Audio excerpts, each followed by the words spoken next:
Welcome, everybody, to episode 1 of the RGW podcast. That's the Regular Guys Wrestling podcast that we're going to be doing here each and every week. My name is James. I'm one of the hosts here of RGW podcast, and sitting next to me is my good buddy, Eric. Hey, what's going on, guys? So essentially what we're going to be doing here is we're just a couple of regular guys here in Winnipeg, Manitoba. We love wrestling. We've been watching it for several years. It's somewhat of a passion of ours. And essentially we're just going to be sitting here shooting the breeze, talking and giving some opinions on various things wrestling. Yeah, guys, James and I, we talk wrestling all the time. We found ourselves talking wrestling, sitting on our couch for hours on end, and one night we just kind of talked to each other saying, wouldn't it be neat to just start a podcast and talk about this stuff, get our voices recorded? So that's what we're doing. We're going to share our thoughts. You'll notice that at times we are very opinionated, and I'm sure each and every one of you are as well. We can be heated fans at times, but we look forward to sharing our feelings on the ongoing storylines in wrestling today. Yeah, exactly. So before we kind of get into the goings on of today, we thought we might give you a little bit of a background into both of our wrestling lives, as it were. Just kind of talk about the our kind of what brought us into wrestling to begin with, maybe what our first matches were, and then just kind of talk about a couple of our favorite matches. Eric, do you want to go first, or? Yeah, I could start. So I basically started watching wrestling. I'd say the first match that I saw was back in 1992. That was the Royal Rumble, where Ric Flair essentially was the winner, and that Rumble was a special one. That was actually for the belt. That wasn't the winner didn't go to WrestleMania to face the champ. It was basically whoever won that Royal Rumble was in fact the champion, became the champ. So that was Ric Flair. I remember I was actually at my family's farmyard, and we had actually watched it with my aunts and uncles, and I found it extremely entertaining. You know, all the big guys were there, including Hogan and whatnot, so I really liked it, and I didn't watch it regularly after that Rumble, but I started watching it in spurts, and I'd say it was the era of where Brett, Shawn, and Razor were big, that I really started getting into it. And that's I believe 25 years that I've been watching pro wrestling. I love it now, and I watch it quite often. So that's how long I've been watching. Yeah, I've been watching a little bit longer than that. That was a great era, actually. That Royal Rumble is a personal favorite of mine. I've probably actually watched that one. It's on the Ric Flair DVD as well. I've probably watched that one at least 7 or 8 times. It's a great Rumble, not just because Flair won the belt, but there were some other really interesting stories going on in that Rumble. There was, of course, the Hogan Sid Justice kind of storyline going on. Another interesting storyline that was actually happening, which kind of stemmed back from SummerSlam the previous year with Macho Man and Jake the Snake. There was just so much intensity there as well. Macho Man actually, after he eliminated Jake the Snake, eliminated himself just so that he could get at Jake again. So there's just a real intensity there, which sometimes you just don't see these days. So definitely a different time for sure. But yeah, definitely one of my favorite Rumbles for sure. I started watching not quite a bit earlier, but my brother and I, when we were kids, we started watching it. So my first event that I think I can really remember was WrestleMania 5, actually. So that was in 1989. So of course that was huge, right? It was the Mega Powers exploding, Hulk Hogan and the Macho Man. It was a really good match, actually, too, for its time. Macho Man had won the belt previously as a face or a good guy back at WrestleMania 4. And then Macho and Hogan were the Mega Powers as they were a tag team. They fought together at SummerSlam 1988 there, I guess. And then they broke up. Savage, he was jealous of Hogan, and I mean he was a great heel, and it led up to a great match at WrestleMania 5, where they wrestled against each other, and of course Hogan came out on top to win the belt again. Another great match actually in that event was Ultimate Warrior versus Ravishing Rick Rude, and Rick Rude won that match, but it was such a heel move because Bobby the Brain Heenan held on to the Warrior's foot so that he couldn't kick out. Like, that was such a heel move, right? And it just showed, it was one of those things where it showed, like, maybe Rick Rude can't beat the Ultimate Warrior without help. But that's, he was the bad guy. It didn't matter that he needed some help, right? And it was pretty shocking to see the Ultimate Warrior lose the title that he had won. How many months prior to that? He'd actually beaten the Honky Tonk Man for that belt several months prior, and who at that point, and probably I think still is to this day, the longest reigning Intercontinental Champion. So that was pretty cool as well. So anyways, that was my first wrestling event that I can remember, probably the first big event that I can remember. So and then what we thought we'd talk about a little bit as well is just kind of a couple of our favorite matches maybe that we have that we can think off the top of our heads as well, Eric. Yeah, no, for sure. What better way to tell our fans our style than kind of give them a list of our favorite matches. I thought that would actually be a little more interesting if we count them down. So I'll give you my top four in descending order per se. I'd actually, and it's kind of difficult, kind of arguable, but I'd say my number 4, and I'm sure this is on a lot of people's list, is Taker versus Mankind, Hell in a Cell. Awesome match.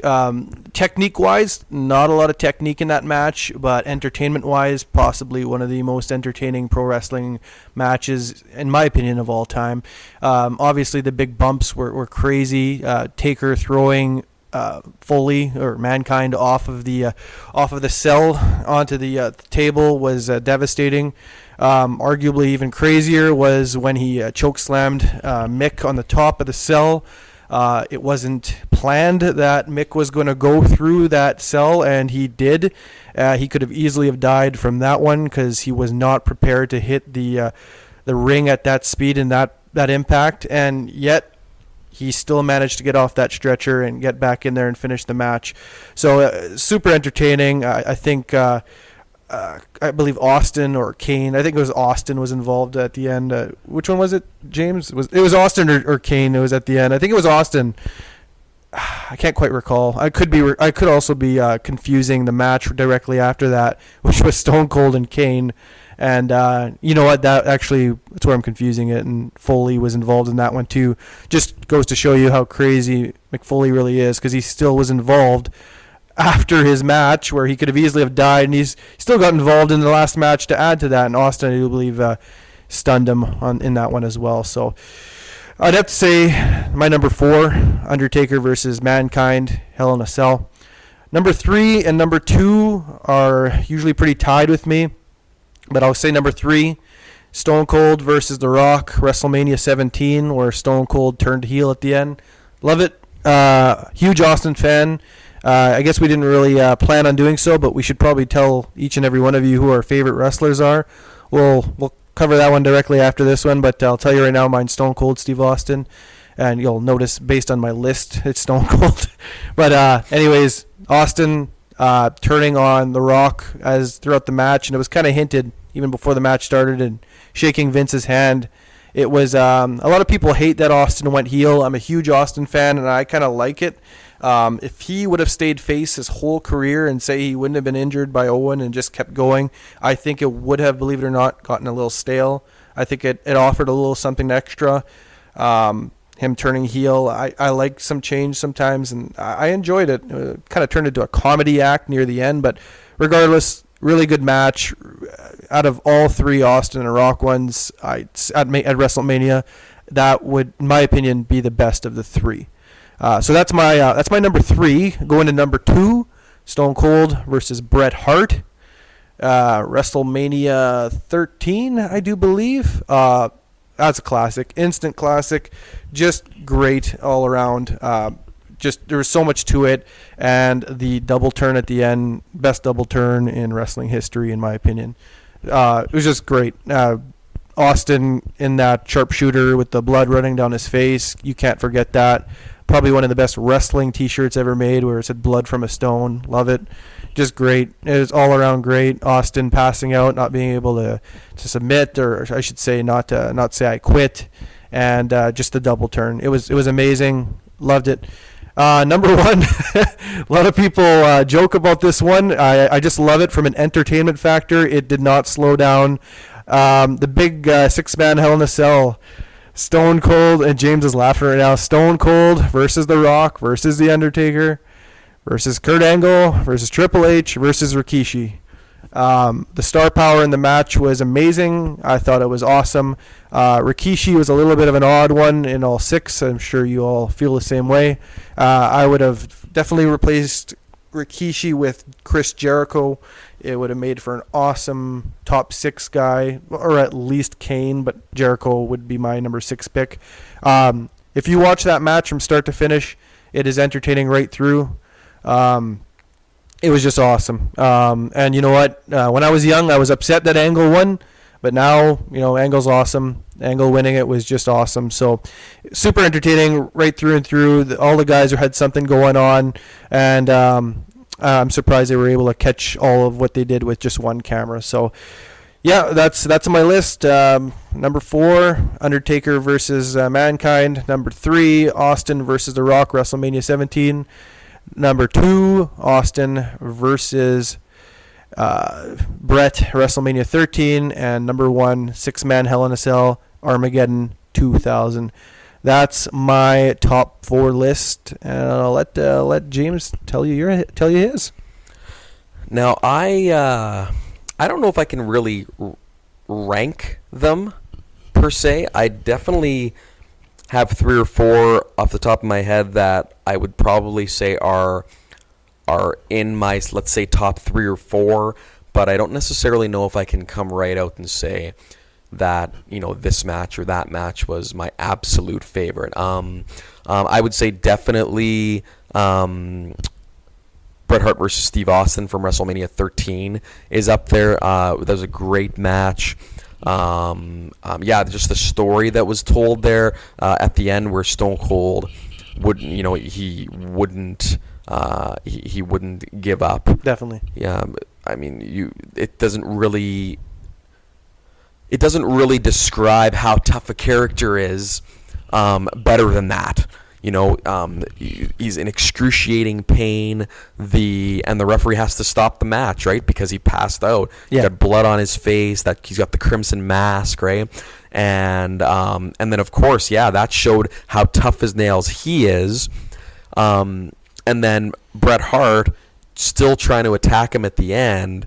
After the fact, just solidified his turn into just a heel, just a bad man as well, right? So overall, just a great match from 2 really great wrestlers. Another match that I love, which is probably more nostalgia than anything. Definitely not going to be looked at as a technical masterpiece, but WrestleMania 6, Hulk Hogan versus the Ultimate Warrior, the Ultimate Challenge, title for title, championship versus for championship. That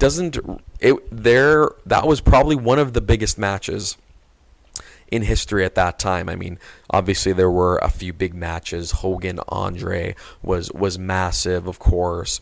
Hogan Savage from the year before, of course, was a big match. But I'd say Hogan Warrior, just the fact that it was these 2 larger than life like behemoths, both faces, both, loved by their fans.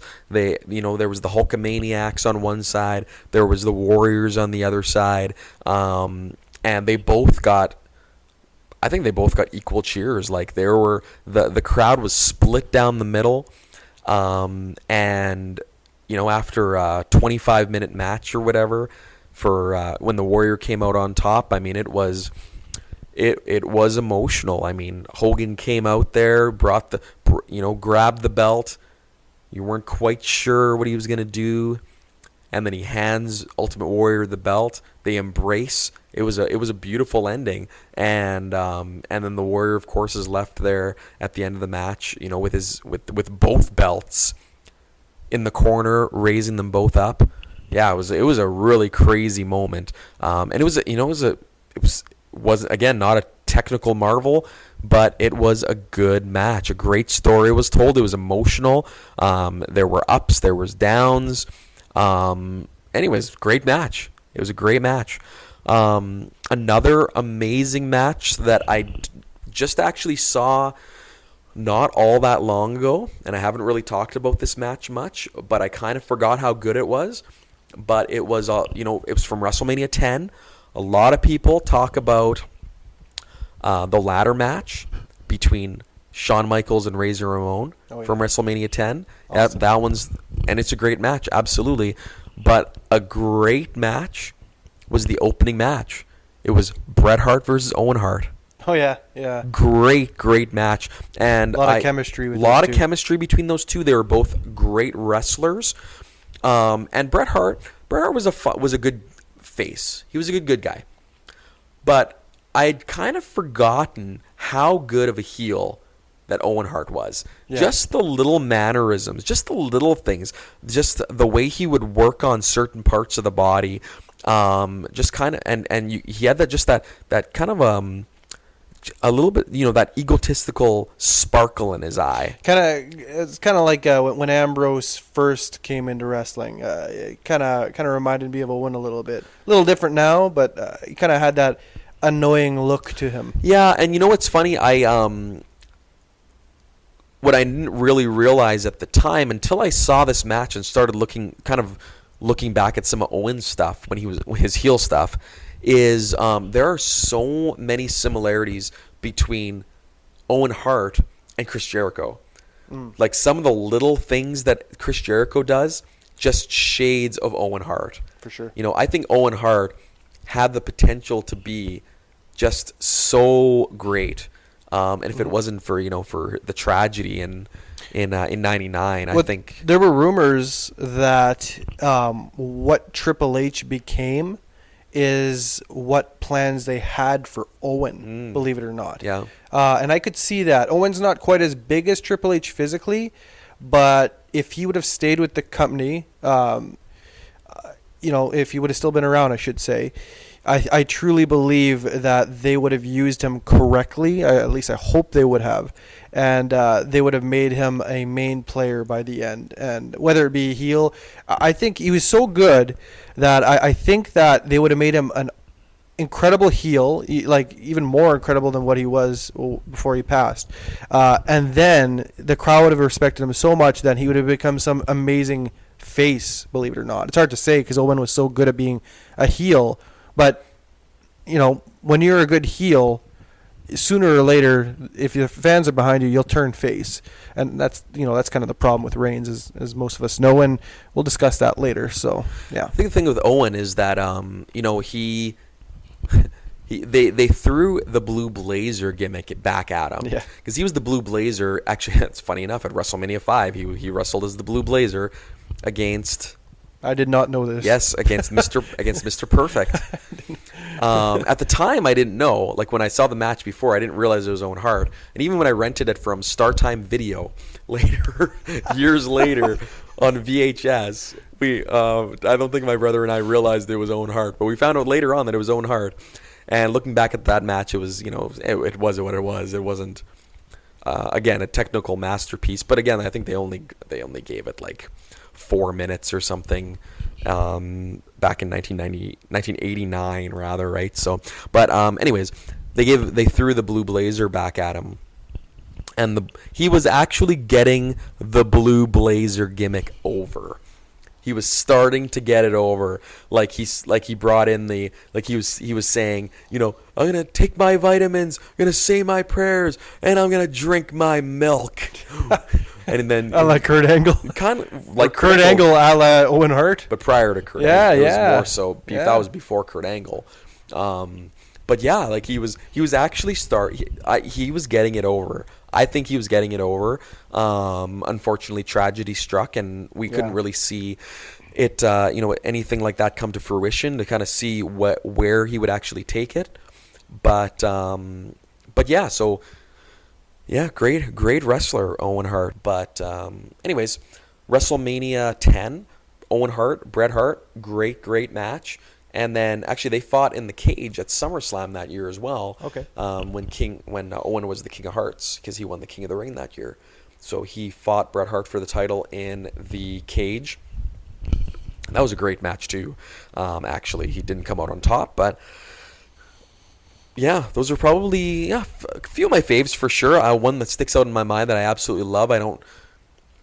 Which was a great wrestling match. And I don't remember exactly which pay-per-view it was, but it was actually Chris Jericho versus Rey Mysterio back in WCW. It was probably in 1998, maybe, for the Cruiserweight title. Really good match. Chris Jericho was kind of in the early stages of his cocky heel run. Yeah, anyways, that was a great match too. That one really sticks in my mind as well as a personal favorite. Right on. Any other faves or? I think that's probably all the ones I can think of off the top of my head. Yeah. I mean, there's some other really good ones. Chris Jericho, Shawn Michaels was a great match. Yeah. Now, I've heard it is one of the greatest matches ever, but I've still to this day never seen it. But that match, Shawn Michaels versus Kurt Angle from, was it WrestleMania 21? Yeah, I've seen this. Yeah, I've seen the match, and yeah, it's awesome. I'm not a big Jericho fan, but they put on quite the show. It was similar styles. Are you talking about Jericho Michaels, or are you talking about Angle? Did you say? Well, I've seen the Jericho Shawn Michaels match. Yeah, but you haven't seen. Sorry, it's the Kurt Angle. Shawn Michaels. I have not. Yeah, seen so Kurt Angle versus Shawn Michaels, similar styles yet different styles. Wow. It was quite the match. Yeah. Sorry, it's Shawn Michaels. I was never much of a fan, but that was an incredible match, and you got to watch that one, James. One of these days we'll get to it. Yeah. You know who? If you ask a few different people online that have podcasts who their favorite wrestler is, Shawn Michaels. Yeah, that's right. Yeah, love Shawn Michaels. Yeah, I'm a bit of an oddball when it comes to my favorite wrestlers. No, Steve. I'm sure a lot of people would say Steve Austin is their favorite wrestler. Yeah, for sure. Well, let's move on to that subject actually. So, as for my list, I'll make it short and sweet. My number one is Stone Cold. Other all times, and I'm talking about all times here. I'm a huge Scott Hall fan. Razor Ramon, big fan of his. A weird one that I've always liked. More of the character. I really like the character. Pretty terrible wrestler. Psycho Sid. Think he's an awesome character. Just needed a little bit of work on his wrestling.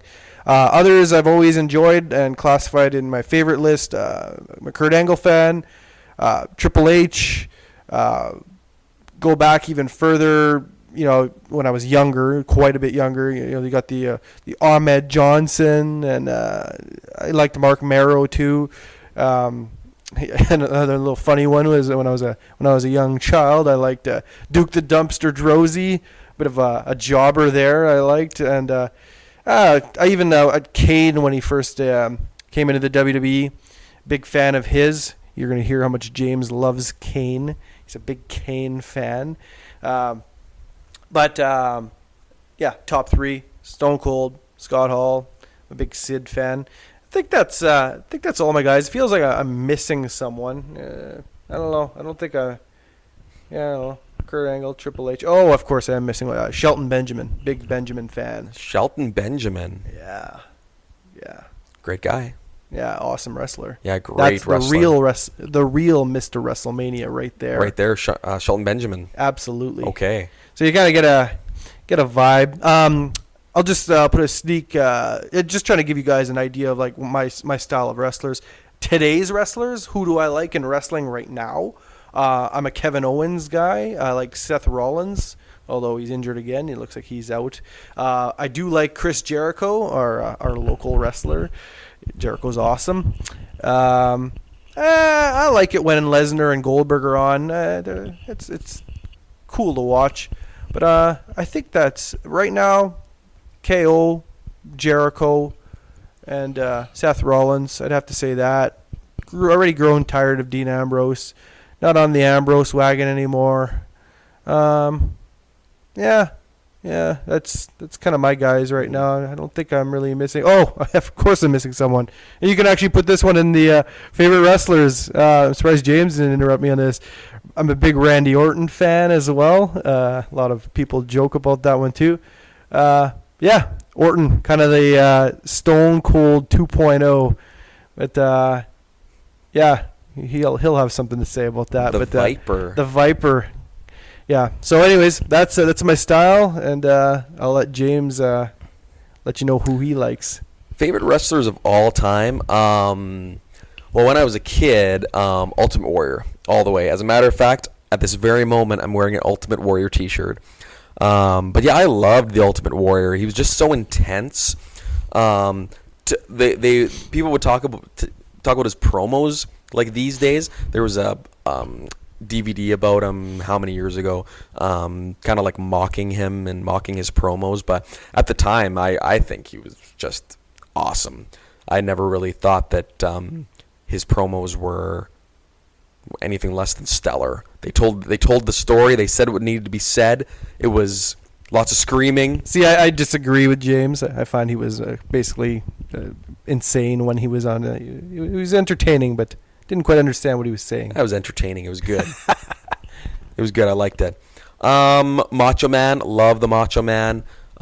Great wrestler. Great personality. A number one match on a lot of people's list of greatest matches of all time was Randy Savage versus Ricky Steamboat, WrestleMania 3 for the Intercontinental title. A lot of people have that on their list, and that was a great match. It really was. I don't think I would say it's necessarily on my favorite match list, but it was a good match. It really was. WrestleMania 3 a long time ago, but it's 30 years ago. Favorite wrestlers, yeah, Macho Man, Ultimate Warrior. I'd say Chris Jericho, absolutely. One of my favorites of all time. Right now, Kevin Owens. Love Kevin Owens. I really like AJ Styles on SmackDown. Love me some Samoa Joe. Big fan of Samoa Joe, dating back to his days in TNA. And some of the matches that he had with AJ Styles and Christopher Daniels and those triple threat matches between with those three guys, just magic, just great matches. That's probably it. I like Stone Cold a lot. I really liked Hollywood Hogan. Yeah, good heel. When he turned, that was a great. But I mean, really, that was just a. That was smart though. Yeah, and that was just the perfect storm. Like he turned at the perfect time, and you had those three guys, him, Hall and Nash together. They were just a thing of beauty. It was magic, and exactly. It was just the perfect timing for all of that. So yeah, I like all those guys I mentioned for sure. And I do like how can I forget Bret Hart? Bret Hart is definitely one of my favorites of all time. Okay. Great technical wrestler. He was a great personality. Maybe not the best promo ever when he was a face, but when he was a heel, especially during the with the Hart Foundation. Yeah. The Pro Canada in the late 90s there, or mid to late 90s I should say. That was great stuff. I actually think Bret made a better heel than a face when he finally got to show his true colors as a heel. Yeah.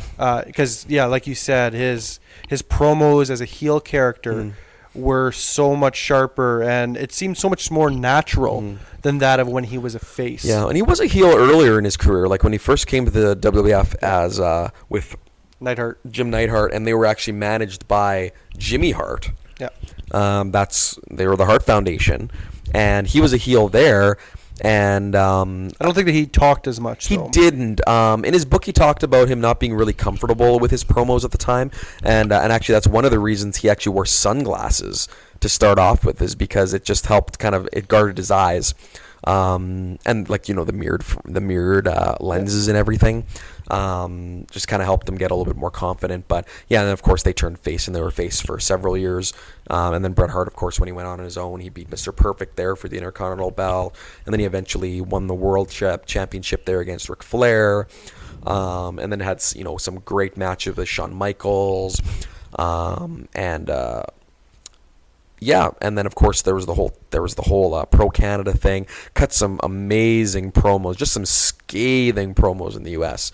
It was good stuff. It was a really, really good time to be a fan during that period. So yeah, Bret Hart definitely on the top of the list for me as well. All right, so that's awesome, James. So yeah, I think I think our fans, or our to-be fans, hopefully, got a better picture of who we are. And I think we're going to jump right into the 2017 Royal Rumble. We're going to discuss the Royal Rumble here. We all got together and we watched it as we generally do for the four major pay-per-views there. Yeah, 4 major ones. So that's the Rumble, of course. There's SummerSlam. There's Survivor Series, and then of course WrestleMania. That's right. Which is coming up in I guess about 2 months time or so. Yeah, it's coming out. I think it's April usually. Usually it's April. I think there have been years where it's been like the last Sunday in March. But typically, I think it kind of is usually around the first weekend in April, like the 2nd, 3rd, that sort of thing. Yeah, we're definitely road to WrestleMania now. Exactly right. So so the Rumble itself. We'll start with the Rumble. One of my favorite matches is probably my favorite match of all throughout the year. I don't know. I'm just excited for it every year. This one, 2017 Royal Rumble, clocked in at 62 minutes. We're going to start off with our thoughts on the surprises. One of my things I look forward to actually every year with the Royal Rumble, and I think many fans do as well. I myself, I'm not sure where James is at with this. I was a little disappointed when it came to the surprises this year. We got Ty Dillinger. That was one of the surprises. Not so much of a fan of Dillinger's style myself. More of I kind of like my big men / aggressive wrestlers. He's more of I'm not sure, more of a Sami Zayn technical style wrestler. I'm kind of still confused on Ty Dillinger's style. I'm not a big fan either of his gimmick, his 10 gimmick. It seems kind of immature to me compared to other people's gimmicks. Just my opinion. James, do you recall any of the other surprises? There was at least 2. No, that was actually it. The only other surprise that was Jack Gallagher. Yeah, that was one. But he's actually in the Cruiserweight division on Raw, so he technically wasn't a surprise because he's on the roster. Oh, I didn't realize that with Gallagher. So no, there were no more surprises. Really, it was just Ty Dillinger. So James and I and a few of our friends, we were very much looking forward to 2 specific surprises. And I think a lot of people were as well. We were really hoping to see one or both Kurt Angle and Kenny Omega. If we would have had at least one of those 2 in the Rumble, I think we would have been ecstatic with the Rumble this year. We were also, I was hoping for Samoa Joe. Yeah, as well. You were. You're a huge Samoa Joe mark per se. You could say that. Yeah, a lot of people were looking for Samoa Joe, and he didn't show either. I really feel that there are some wrestlers that showed up that didn't really belong. That Samoa Joe could have easily have been in there instead of them. What's the little guy's name there that came in? Enzo. No. Dean Ambrose tricked him and he ran into the ring there. Oh yeah, James Ellsworth. Yeah. Kind of a wasted, Yeah. a wasted spot for a little bit of comedy, is what it was. Yeah. I really feel that he, especially out of all 30 of the people in that Rumble, did not belong. And you could have easily have replaced him with, you didn't even have Seth Rollins in that Royal Rumble. It was really a sad thing to see. And again, there were a few others that could have been in there that weren't. Even some older wrestlers, that would have been nice. I've been rooting to see Jake the Snake Roberts in the Rumble for a few years now. He's cleaned up, and his wish has been to be in the Rumble, and he's had a lot of people sign petitions online, and he really, that's the only match he's been wanting to go in, and he's someone to really look up to, and they just won't throw him in, and it's sad. I don't know. Is there any older guys you wanted to see in the Rumble? I didn't really have anyone specific that I could think of.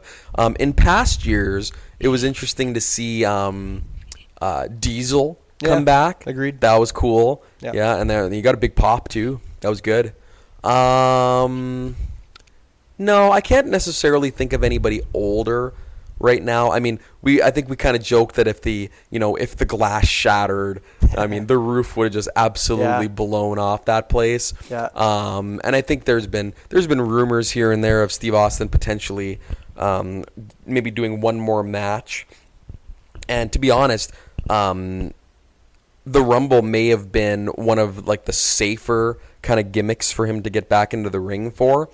Oh, agreed. He could have just laid in the corner half the time, did his stunners, and maybe even clotheslined a couple guys and rode off into the sunset. It would have been a nice spot, but I really don't think we're going to see him. No, I don't think so either. I think that was probably the only, if you want to call him an older guy, that I would have liked to have seen.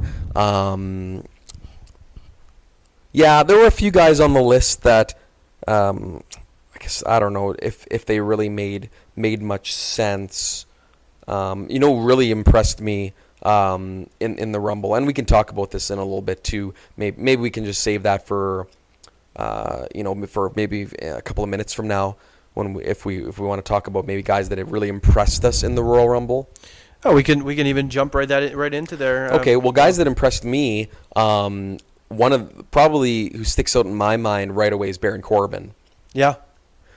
Like right away, like he was in there.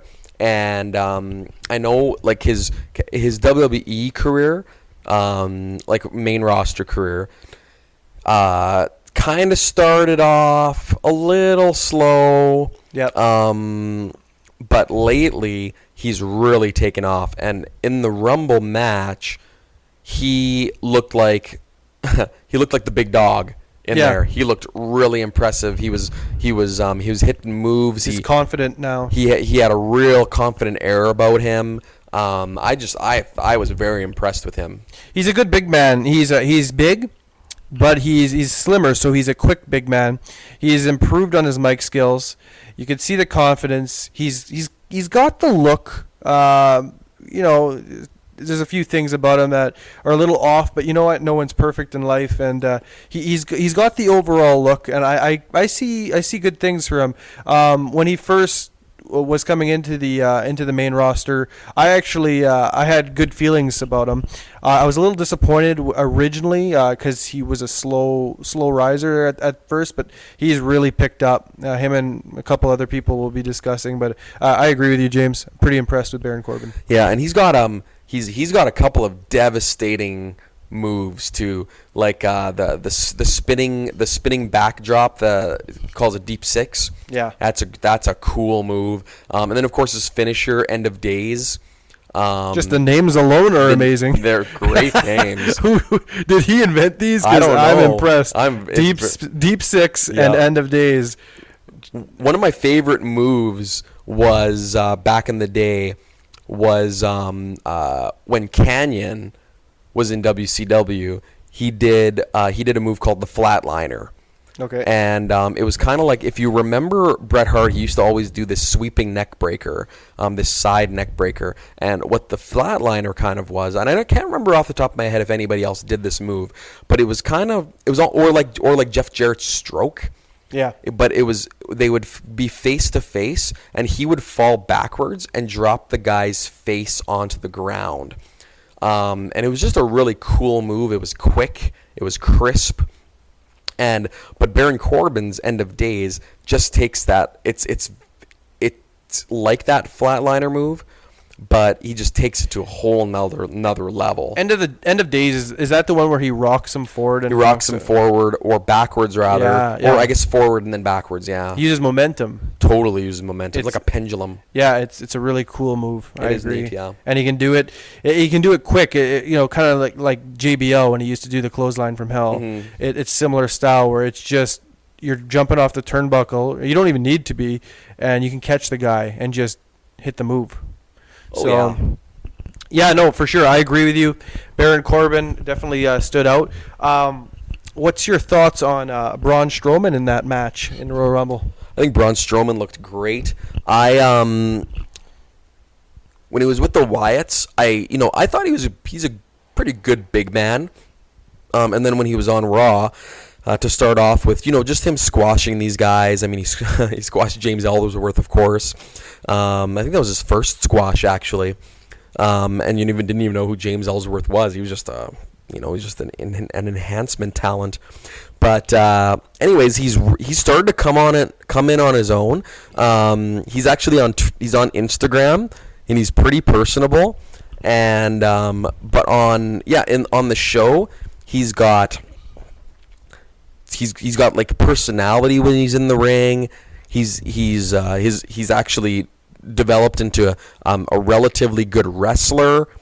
I don't know. I see big things for Braun Strowman.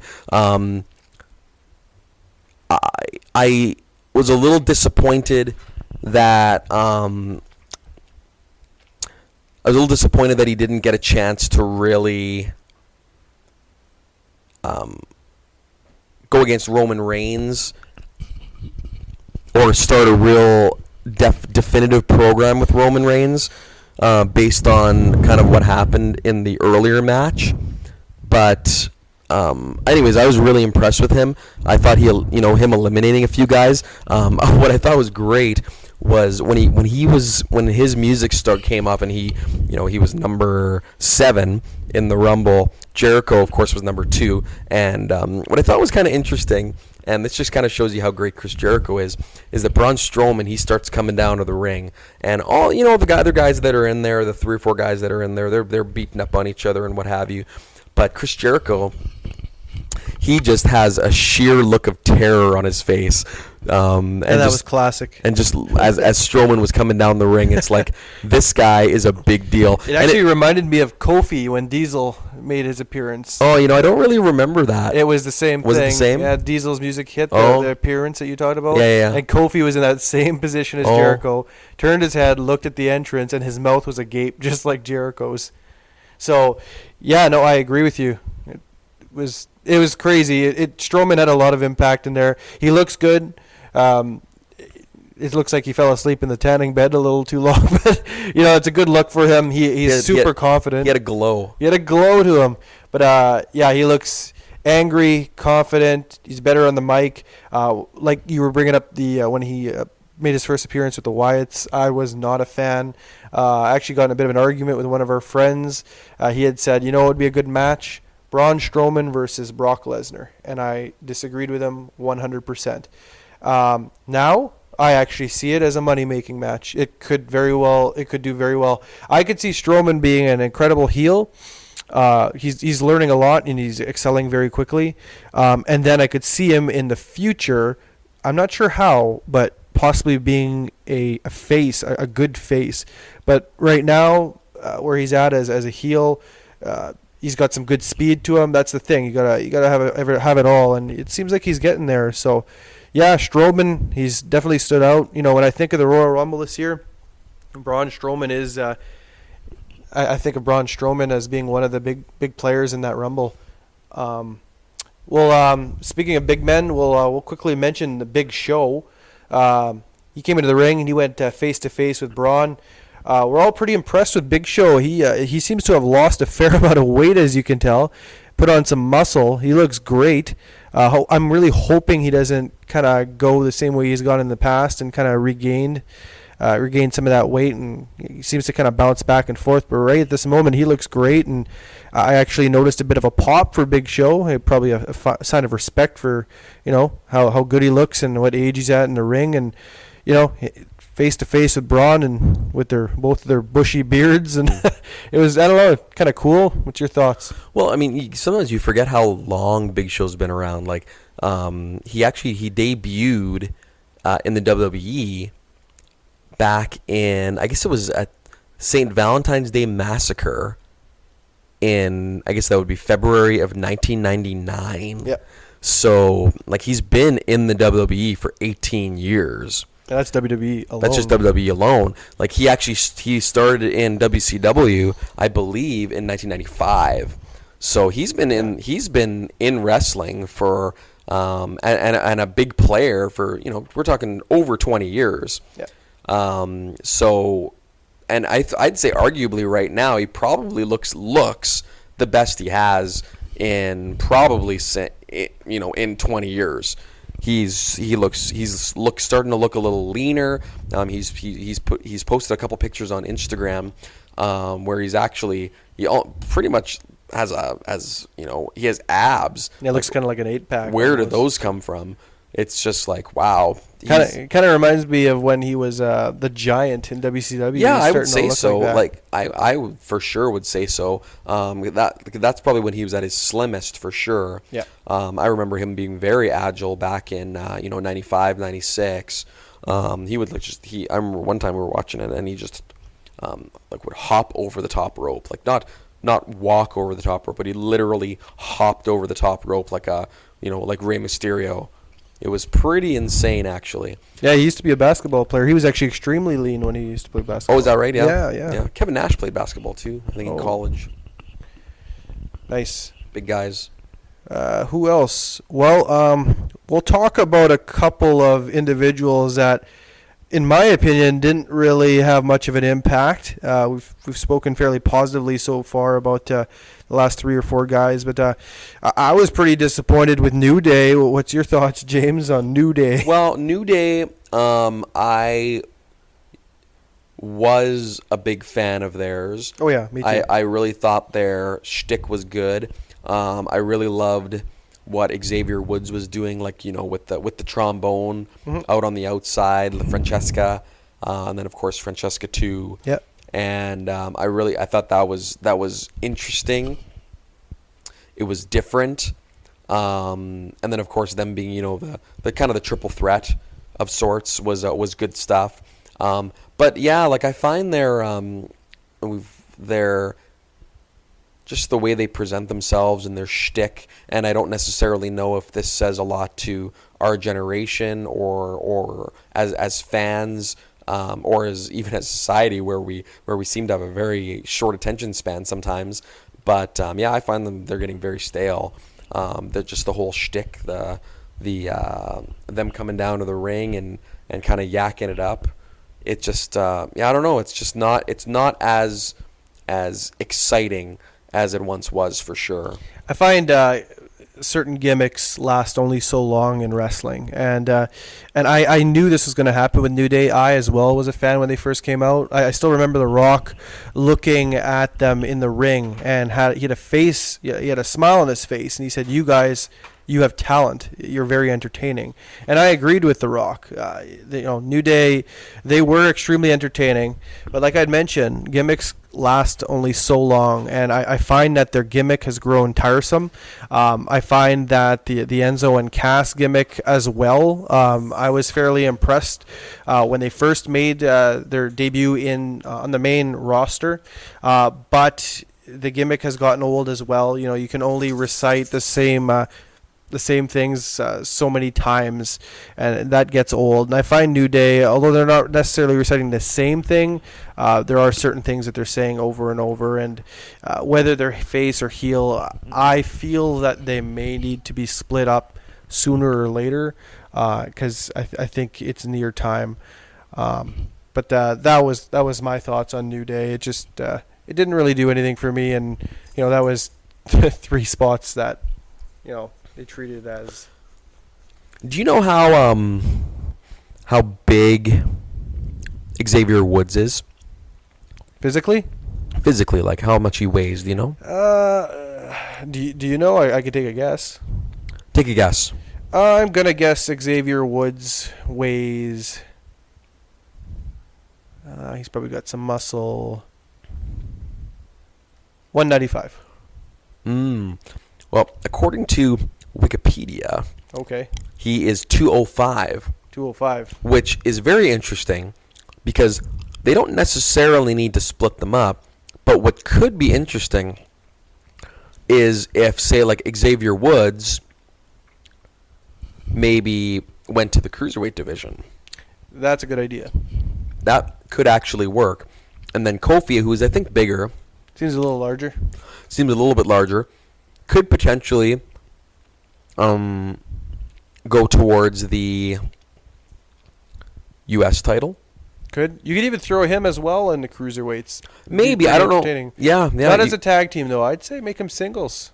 Maybe throw a few other small guys. Why doesn't Ellsworth go over there? I don't know. He's in the wrong. I'm not a big Ellsworth fan. I actually not sure why he's in the WWE period. Well, Ellsworth is on SmackDown too, so that doesn't work. They could move him over though.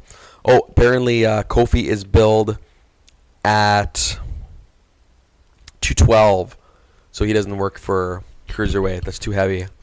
Oh, It's got to be 205 or less. well, Got to be 205 live. you can lose some weight. They do that in UFC, right? Sure. In MMA, you gotta lose some weight. Matt Hardy did it. Oh, there you go. It's very true. Okay, well, that's New Day. We'll quickly discuss Goldberg and Lesnar. Pretty straight cut, pretty expected in my opinion. Lesnar comes in, clears the house. Doesn't necessarily clear the house per se, but he took out a lot of individuals. There were, I don't know, what did he have? Three eliminations? I think Lesnar, something around there, 2 or 3. I Something believe. like that. Yeah. So I guess because somewhat of the surprise was after Lesnar's entrance, everyone expected Bill Goldberg to come out next. But it turns out it was Enzo Amore. I wasn't a huge fan of it. I guess it was kind of a funny little segment. Enzo finally finds the courage to get into the ring, and Lesnar did one of the biggest clotheslines I think I've ever seen on a person, and just threw him out. After that, Goldberg comes in. Now, a lot of people were surprised about this. I kind of saw it happening based on trends.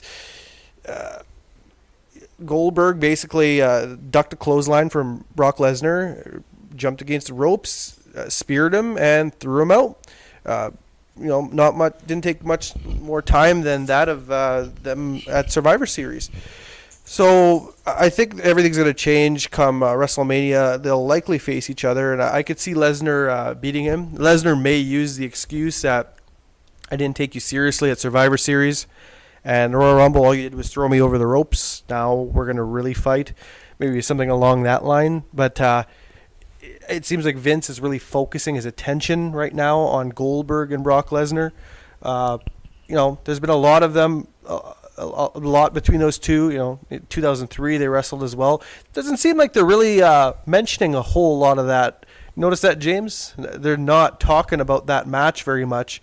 I don't know why. The one where Stone Cold was the special referee. Was it possibly because both of them left in such on a negative angle? It could be, and even if they were to play clips of that match, you could play the stills, I guess, if you really wanted to, but that match was really poorly received. The fans, they all knew that both guys were leaving, right? And they just crapped all over that match. They booed the whole time. So it's not really a classic match in that regard. So that could be partially why, because both guys were leaving right away. Yeah. So yeah, that could very well be it. But you're right, they don't really talk about it at all. And I mean, there's obviously history there. So I mean, why not bring it up? Just kind of seems strange. Yeah, I'd be willing to say it's one of the lower periods of WrestleMania. It wasn't a very good match whatsoever. So No. And I guess they are leading. I would presume they're gonna lead to a Lesnar Goldberg match at WrestleMania, whether that be just a singles match or a one-on-one for Pride. Who knows? Well, I guess we'll see. yeah, I guess we'll find out. So Undertaker, he was number 29, I do believe, or 28. I think 28. 28. Yeah, he was 28. Yeah, you're right. He was number 28. No, 29. Sorry, you were right. Yes. Okay. Unfortunately, I actually watched the Rumble again yesterday. Portions of it here and there. I kind of skipped through it. I didn't realize just how bad Undertaker really looked in that match. It doesn't look good. He looked extremely. I wouldn't say necessarily out of shape, but he looked like he was in a lot of pain. He looked stiff. Just the way he was standing up, his jabs, his shots, they looked stiff. He just didn't look comfortable. I just can't see him going further than this year. This WrestleMania could be and probably should be his last one. It's really unfortunate because I was hoping that he was going to take on John Cena in his last match. Yeah, I think a lot of people hope that. Yeah, and I think it's unfortunately going the Roman Reigns route, and Reigns may in fact win. I'm really not sure. It's really concerning because the Undertaker we see now isn't the same Undertaker we saw even a few years ago when he fought Braun Strowman. Mm-hmm. Bray Wyatt. Right. My apologies. When he fought Bray Wyatt, he looked a lot better than he does now. I hear that he needs hip replacement, and that's certainly understandable. He must be in a lot of pain, but maybe he should have held off this year because he doesn't look like. He didn't look very smooth in that Rumble. I recommend watching that portion again right at the end, and you just watch Undertaker how he strikes his opponents and whatnot. He doesn't look. Yeah, he looks like he's in agony, and. I don't know. I just think it's near time for retirement on a good note, on a respectful note, and he needs to be put into the Hall of Fame because he's done a lot for the company. Not sure where to go beyond that regarding Undertaker. Yeah, I agree. Like he was there. Obviously, the entrance was cool in the Rumble. Of course, the bell rung, it went dark, and then the lights came up, and there he was. So I mean that in itself was was pretty cool. It's always great to see the Undertaker, but yeah, he certainly didn't seem like the Undertaker of old. He even the last couple of matches that he's had here and there, he just didn't look. I don't know if it's comfortable.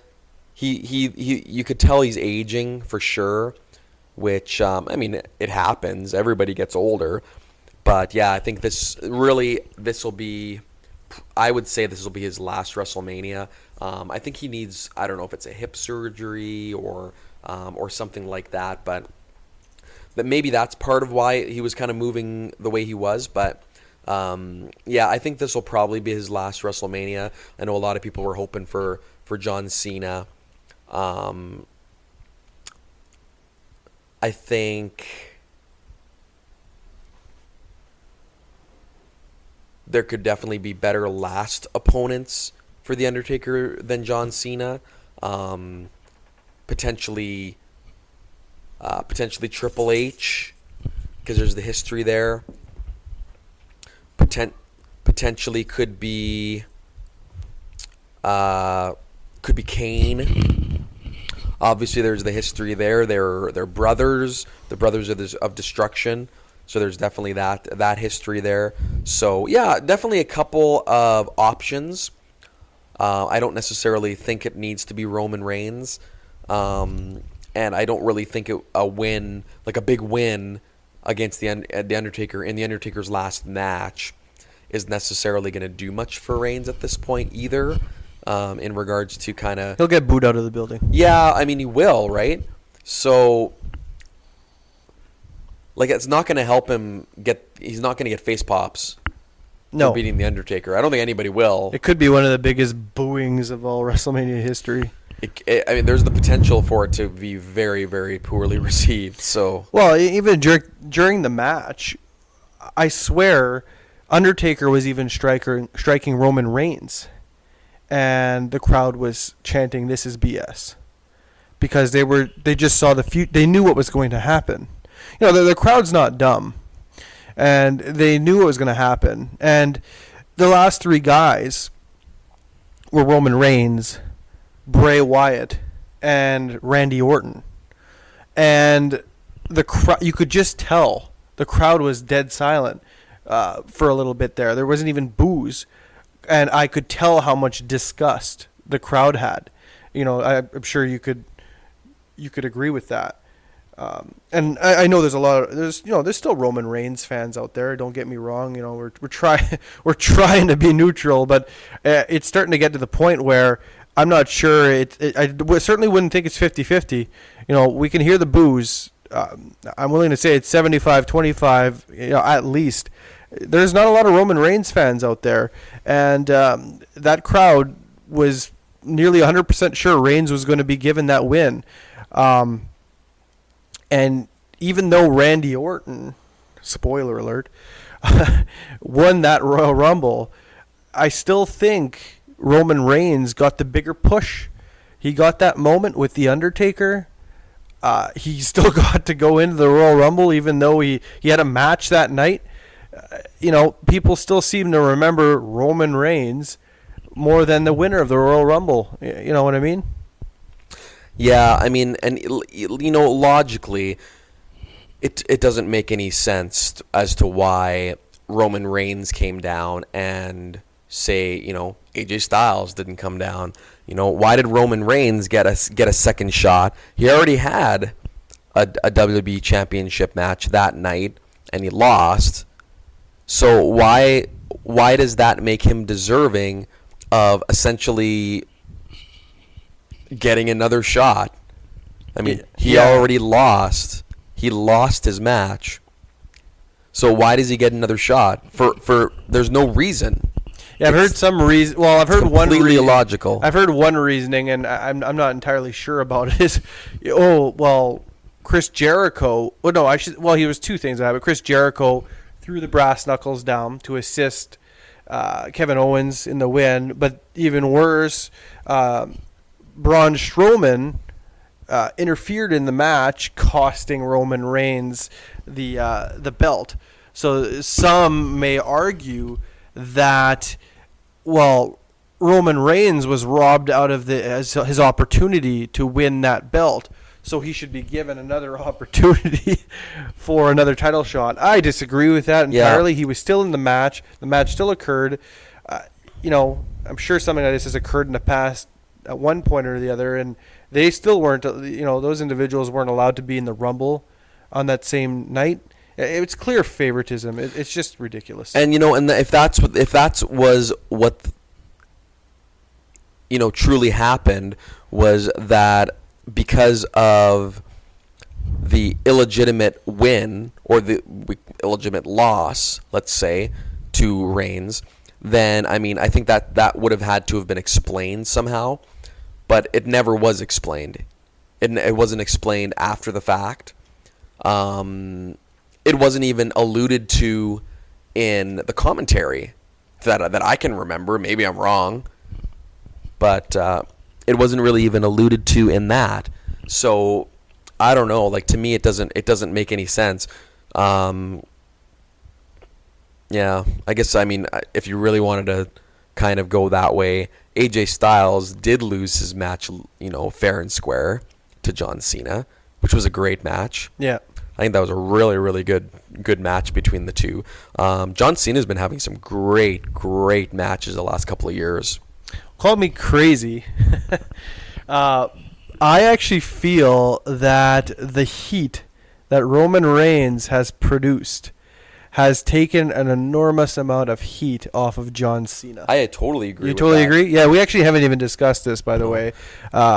I've just been thinking of this, and I even feel that way as well. I actually, I was kind of on the I hate Cena sucks bandwagon there. And I'm not, don't get me wrong, John Cena has an enormous amount of talent.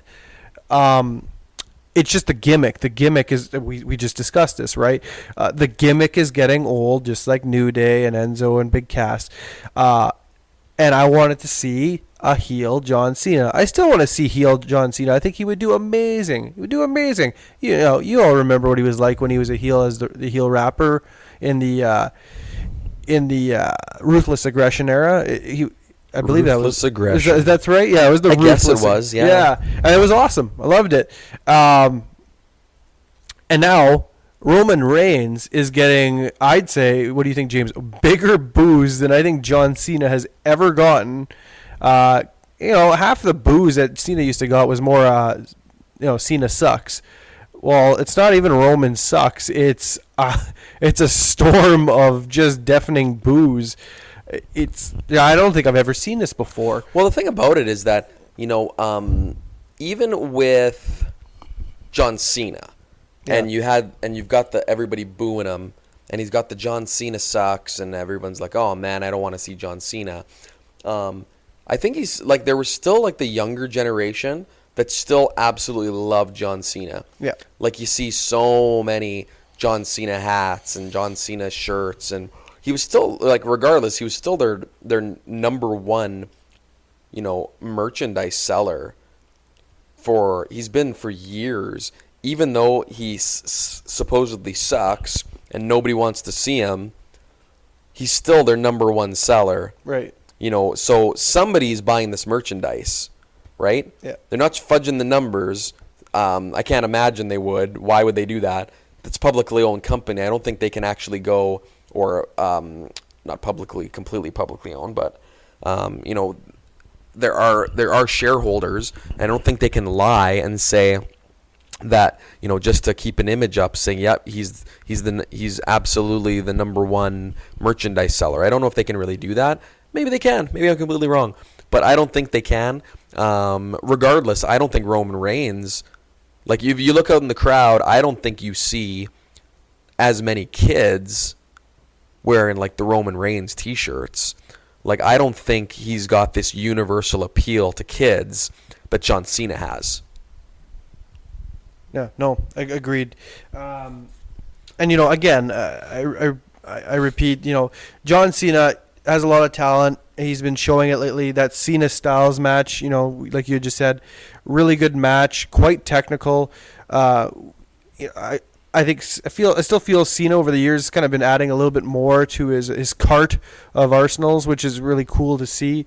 He used to be kind of the same old moves, and he's kind of adding to it. Really like that double FU. As much as the you'll hear it a lot.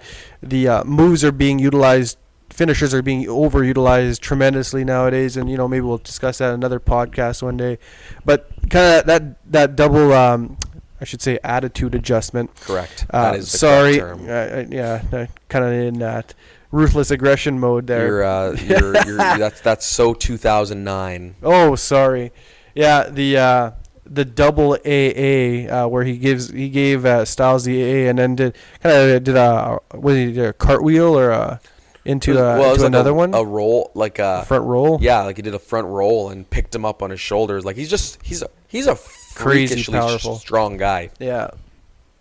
And then finished him off with that. It was pretty obvious at that stage that the match was over. Yeah. But I would have been honestly mad. Like, even though John Cena maybe would have lost that match potentially if he didn't win it at that particular time. There's a possibility he might have lost, but I think if he didn't win, I would have been upset, because how much does it take to beat a guy these days? Yeah. Like, it's just it's not believable enough. It just seems like it's too put on. Right. And Yeah, you have to see how many finishers just to see one guy. Well, how much? Yeah, like how Go much? down. How much punishment is a guy gonna take to get to beat him, right? Yeah. Like you have to at least there needs to be at least an illusion that it's an athletic competition, right? Agreed. Like it's not. It's not.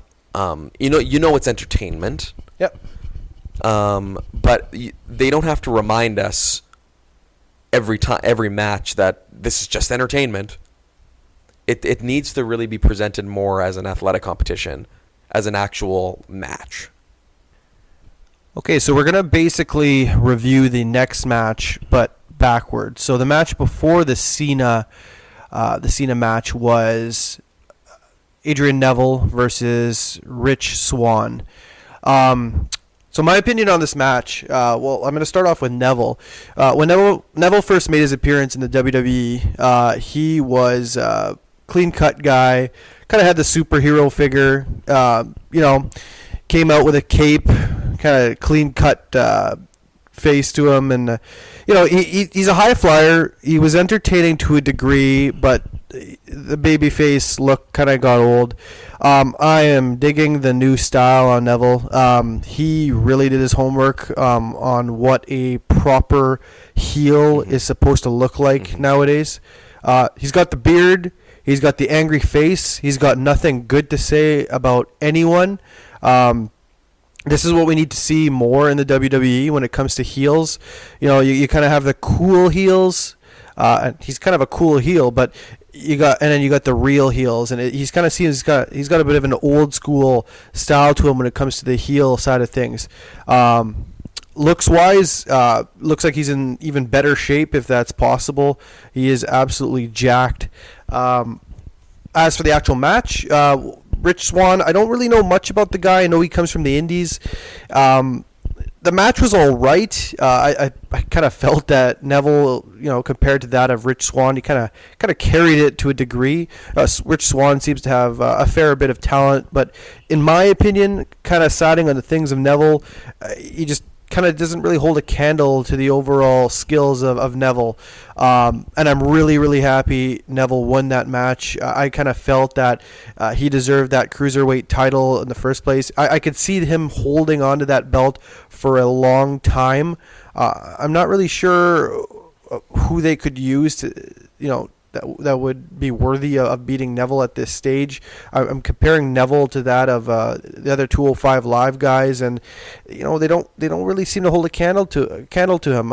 What's your thought? I'm kind of siding on the things of Neville. I'm not really reviewing the match very much. The match itself, all I really was going into that match, I was just really hoping to see Neville win. He did. He walked out with the belt. He had that awesome heel look to him when he won the match. He looked backwards. He had that grimace on his face. He was proud of the win, and he snatched that belt out of the ref's hands. It was a classic heel move there. Looked really good. I was happy with the win. It's just, as for the match itself, again, I was just more focused on Neville winning, and that's all that really mattered to me. Yeah, and I don't know if that necessarily. Well, I think that says actually a lot about the match itself, and really even unfortunately, the cruiserweight division as a whole. There isn't a whole lot that's memorable about it. I honestly don't remember a lot about this match. I remember the guys coming down. I remember as well. Yeah, I was definitely. I'm really into Neville right now. I love his heel antics. I love that he calls himself the king of the cruiserweights, and the fact that he now is essentially the king of the cruiserweights, being able to start his reign, as it were, as the cruiserweight champion, I think is huge, and it's the logical next step for this new heel character, where it's going to go and who can really bring it, if that makes sense, compared to Neville. I guess we're going to see, right? I know they've been pushing Dar, is that his name? Noam Dar? I think Noam Dar. I know they've been pushing him a little bit on the show, so that might be somewhere to go. I know T.J. Perkins, of course, he's still around. I mean, you'd hope he is. Really, the division's only been not a big fan of Perkins myself. T.J. Perkins, no. No. I mean, the kind of the video game thing, the Dragon Ball thing, Yeah. kind of out of place almost. Yeah, reminds me of an old Kenny Omega shtick for some of the people that may have kept in touch a few years ago with what Kenny was doing before he became a little bit more popular in New Japan. And to add to Neville, for those of you that watch the UK tournament, Neville had a match. I don't recall his name of who he had the match against, but it was actually a really, really good match. I'll look it up later here. Regardless, he on the mic, he had basically said, he got screwed out of the cruiserweight tournament. He wasn't involved in it, and he was angry at the time, and he wanted the belt, and there he's got his belt now. I'm really happy about that. So, let's see where it goes with it. I agree with James. 205 Live, pretty weak. I unfortunately don't see it lasting too much longer. I just don't know where they're going to put the cruiserweights. It's kind of on Raw right now. Do they have room for all of these cruiserweight wrestlers? I don't know. Only time will tell. But right now, Neville's the king, and let's see what he does. What he does with the belt.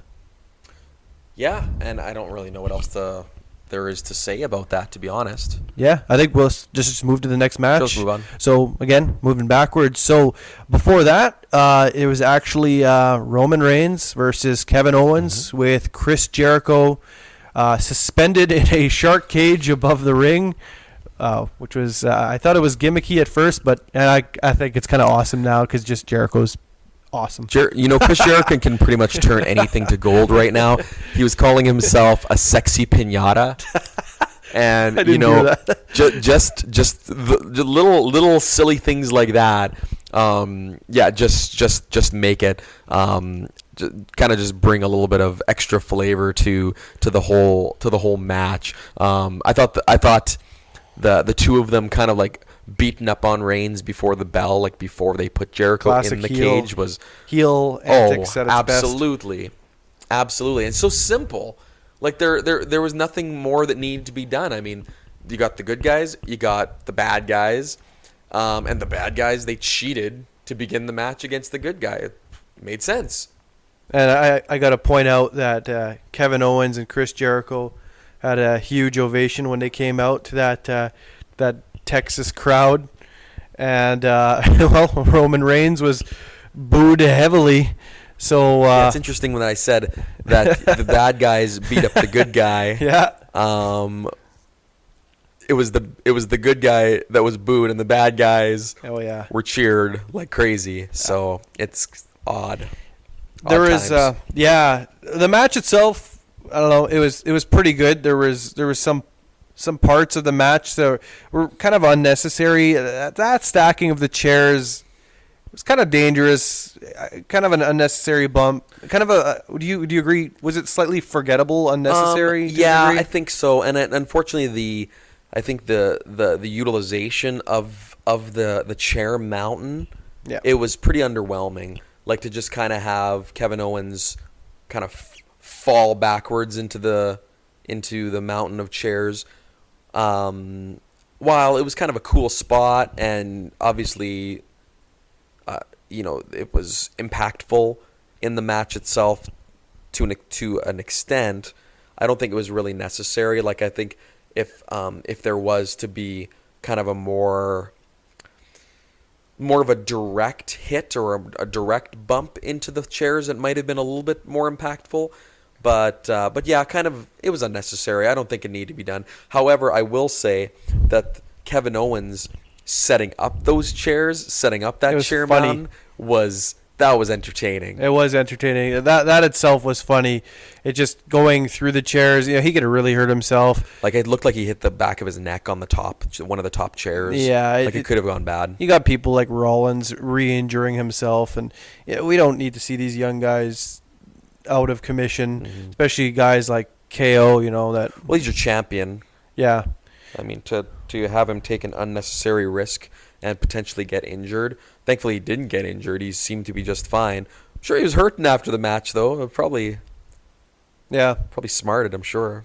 Yeah. What's odd is I don't recall every intricate moment in this match. I would say that the Cena Styles match overall was certainly a better match. Yeah, I agree. As for every moment within this match, I don't remember. I do remember, of course, Chris dropping the brass knuckles down.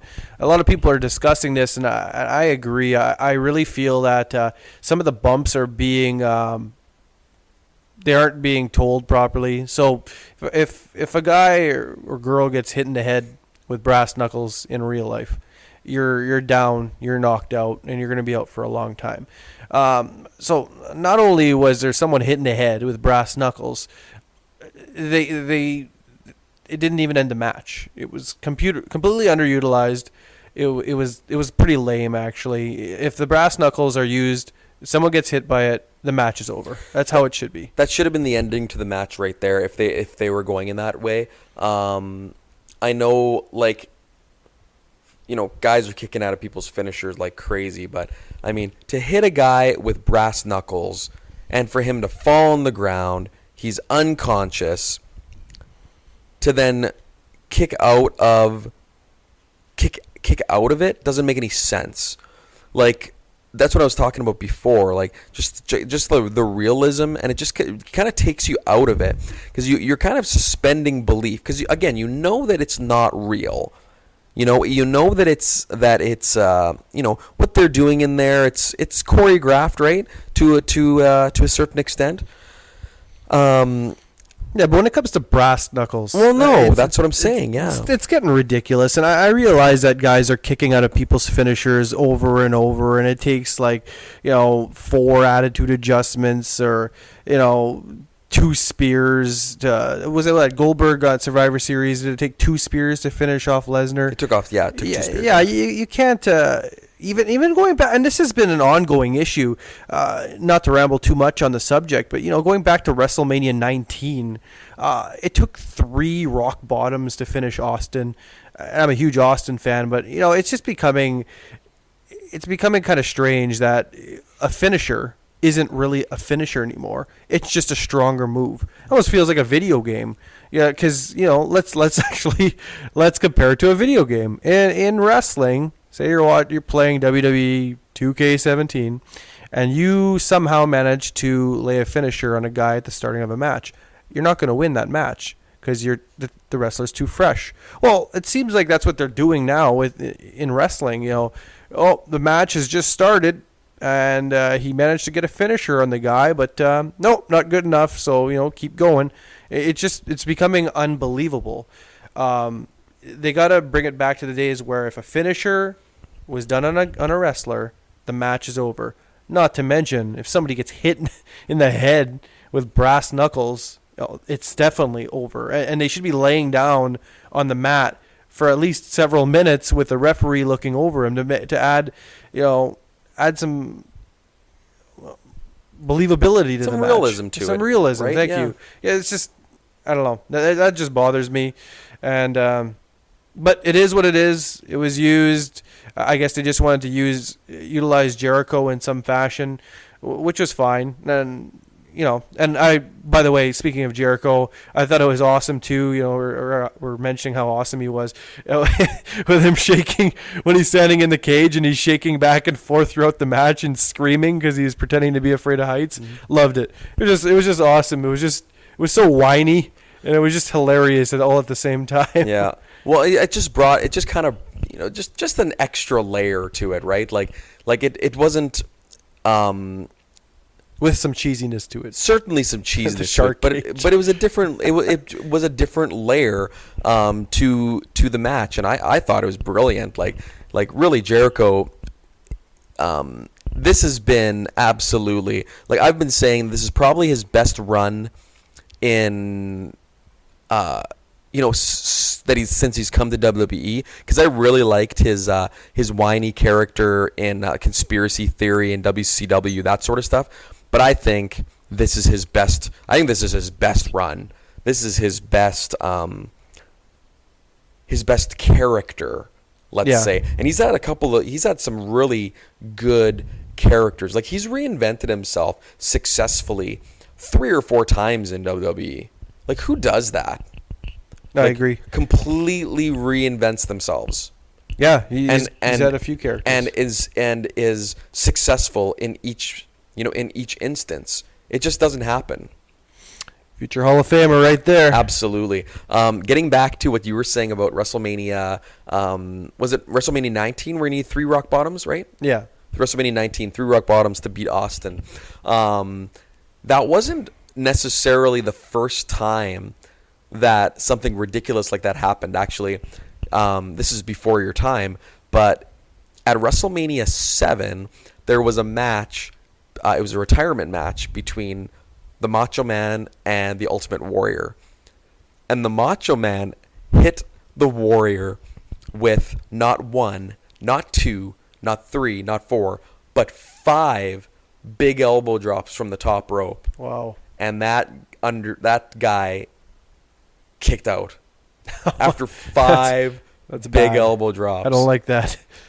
It's We're even going back to WrestleMania 7, and I don't like it. So we're talking. That was 1991. That's geez. 26 years ago. Yeah. So it's not unheard of. But these days it's a lot more common. Like, that was, you saw that, and it was like, wow. And maybe that was interesting at the time too, because you didn't see it all the time. Once the finisher was hit, for the most part, that match was done. WrestleMania 14, neither guy, Shawn Michaels or Steve Austin, hit each other with their finishing moves until that very ending sequence. Yeah. And Austin hit him with the one stunner, and that was it. At the end of the match, it was a really good match, considering Shawn Michaels was that was his last match for a long time, and was apparently like writhing in pain the whole time. Yeah, his back was killing him. From what we understand, right? So to put on that great of a match, but yes, that was you didn't need multiple finishers. You just don't, and the finishing move should do it. Like, when you've got these high impact moves, and they're not doing the job, you kind of start to think also, what's the point? Because they're not doing what they're designed to do. They're designed to finish the match. Yeah, no, I agree. Yeah, WWE's gotta change something, and it might not just be the WWE. I think this happens in pro wrestling, all the time, and I don't think it would be that difficult to change things up. Just it just takes one match to turn things around. One finisher, pin the guy or girl, count to 3, and take it from there. Mm-hmm. They did it with the Divas Revolution. They changed it from the Women's Revolution. It went from Divas to Women's. They changed it up for the better. Well, let's change this up for the better too. No more strange multiple finishers just to finish a match, and again, just make us feel like, don't insult our intelligence. Make us feel that we are watching, an actual fight. Because these guys are essentially fighting. Make us at least believe for 15 minutes that they are actually having a fight. Because when you start laying these high impact moves and still not finishing the match, and you're hitting with brass knuckles, which should knock the guy completely unconscious. There should be virtually no reason that guy gets up, yet somehow he still kicks out. And with the popularity of MMA, the fans are smarter than ever. So they know what's going to take a person down, and they got to work harder on that, and they got to work harder on there's more and more talk of the working punches versus the forearms.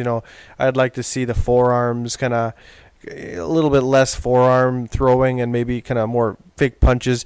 Similar to that of how Austin and The Rock used to do it, kind of the side of their hand. But the forearm punches it looks kind of weak too. I don't know what your thoughts are on that, James. Well, I've heard some guys talk about online, like a lot of times the reason the guys throw forearms is because they can't throw very good working punches. Yeah, they're essentially afraid that they're gonna legitimately strike their opponent, so they just go to the forearm. Because I don't know if you guys have ever done a forearm punch, if you've ever done any fake wrestling with your friends or anything like that, but it doesn't really hurt that much, and it's very easy to imitate. So I could see why they're doing it. It just doesn't look very good. Yeah, like I think there's the safety portion of it, but not only that, but you if you're throwing a punch that's not a real punch, it still has to look good, right? It still has to look real. So if you're throwing a punch that looks fake, that's I think why guys sometimes go to the forearm, because their punches just don't look believable, which like that's no good. Because again, you want there to be realism, and when you're throwing these limp, you're just kind of slapping the guy with a limp fish. It just doesn't look good. You need to look good. You need to look real. So I think that's maybe partially why they do the forearms too. So I think the forearms aren't necessarily the problem. I think it's these high impact moves more than anything are the problem. And like you said, it doesn't take much to turn it around. Like you could turn it around tomorrow. Just start having guys not use their finishers till the end of the match. Go for the finisher, tease it, reverse it, whatever you got to do. Oh, that's fine. Yeah. But I mean, once you hit it, it should be over. It should basically be over, unless for some reason there's a chance. Like I remember back in the day, they go to hit it, but you can tell they didn't actually get all of it. And the announcers would say, "Oh, I didn't get all of it," and then the guy kicks out. Okay, that might actually be legit, right? Right. But you didn't get all of it 2 or 3 times, 4 times in a match. No, I think now we're just getting a little bit ridiculous. I think it's time to kind of rein that in. And like you said, it certainly wouldn't take long to kind of change the culture and bring it back. Okay, so the last match we're going to review is the match between Charlotte Flair and Bayley. That match basically occurred before the Kevin Owens Roman Reigns match. Yeah, well, and that was actually the opener of the official pay-per-view. We didn't actually watch any of the pre-shows matches, so this was actually the first match of the night for us when we watched it. So it was Charlotte Flair, the champion, versus the challenger Bayley. Yeah, so as for myself, I've grown more and more impressed with Charlotte. She's kind of got the whole package going for her right now. Kind of similar to our impression with Braun Strowman earlier, but actually she's kind of got more than him because she seems to be extremely athletic based on her background. But so she's got the larger size than most of the girls. She's a lot taller and broader than them. She seems to be fairly athletic. She can do the backward moonsaults and so forth, and she's got a lot of power to her.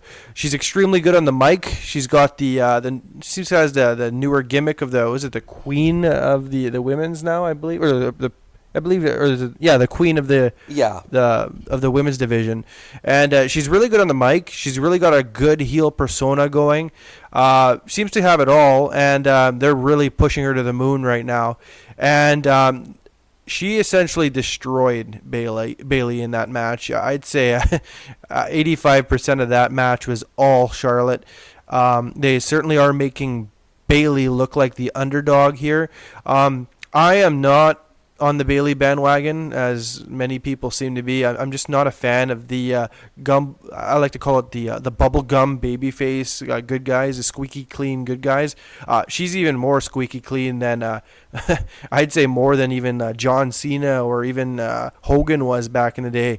You don't get much cleaner than her. You know, she's got the big smiles, the wacky arm wailing, flailing inflatable tube men, and high-fiving all the children and whatnot, which is great for the kids, but from what I want to see, doesn't interest me whatsoever. Seen a bit of a size difference, which is fine, but when it came to the match itself, it was all Charlotte. I think they're building up something for WrestleMania for Bailey. It's kind of a Daniel Bryan kind of underdog thing. I could see them throwing the belt around Bailey's waist, maybe come Mania. I don't really want to see it. I kind of like seeing the belt around Charlotte. She's fairly interesting in my opinion. Yeah, that's where I stand on that. What do you think, James? Well, I think the match itself was fine. Charlotte definitely, she just dominates. She's got her personality has developed into just this. She's the queen of the women's division. Absolutely. She just dominates in both personality. She dominates in size. She dominates in a lot of ways. It seems like just her ability is just so much. There's just so much more to her than a lot of the other women wrestlers. Bailey, absolutely the underdog. She's played that same character when she was in NXT. You know, she's the hugger. Kids love her. She gets some pretty huge applause. So there are definitely a lot of Bailey fans out there. I agree. I'm not really a huge Bailey fan, but I think she's talented. I can certainly see her appeal. Though, like Eric, you were saying, it seemed certainly like they were building up to a WrestleMania match. And everything. The only problem I see, and what kind of kills it for me, is that in that match, like you've got Charlotte Flair, who's the heel, she's the champ. You got Bailey, who's the underdog, she's the challenger, she's coming in. And first of all, yes, of course, she pretty much got dominated the whole match. Like there really wasn't a lot of offense from her. And second of all, she not only lost the match, but she lost the match cleanly. Like, I mean, sure, she kind of took the natural selection on the apron, but it's not an illegal move. Like, I don't think that doing a move to somebody on the apron constitutes an illegal move, which means that it was perfectly fine, which means that she lost fair and square to Charlotte. It was a clean finish. She based, like James, like you just said, she did her finisher on the side, which I believe Seth Rollins just recently did a pedigree on the side of the ring as well to an opponent. I think it was on a Raw, and they're kind of driving it that any move done on the side of the ring on just above the apron it's a harder surface, so it's going to be a lot stronger of a blow or of a bump. So anyways, Charlotte basically did her finisher, had time to throw her back in the ring, and just pinned her and got the 3 count. It was and that was it. That was it, really. It was clean. Yeah, it was a clean match.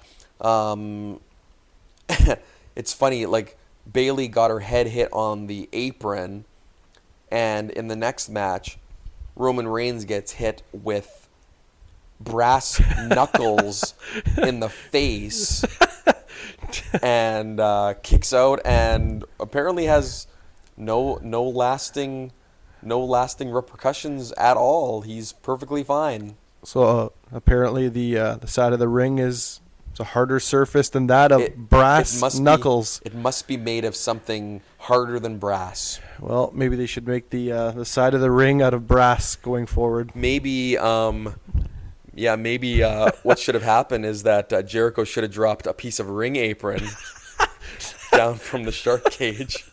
It's got to be the edge of the ring, though. It's got to be the Gotta edge. be the edge, not the middle. Gotta be the edge of the ring.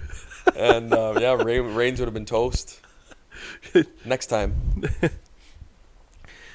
All right, so we have basically reached the 1 hour and 40-minute mark of our first podcast. James, do you want to get anything else in? You know what? I think just like to take this opportunity to thank anyone who's listening. Eric and I, like you said, we've been fans of wrestling for a long, long time, and we're just looking forward to sitting here and just shooting the breeze and chatting about wrestling. And yeah, we hope that you enjoy the conversation that we have, and will come along for the ride with us. Yeah, guys, looking forward to episode number 2. We'll catch you next time. Ciao for now.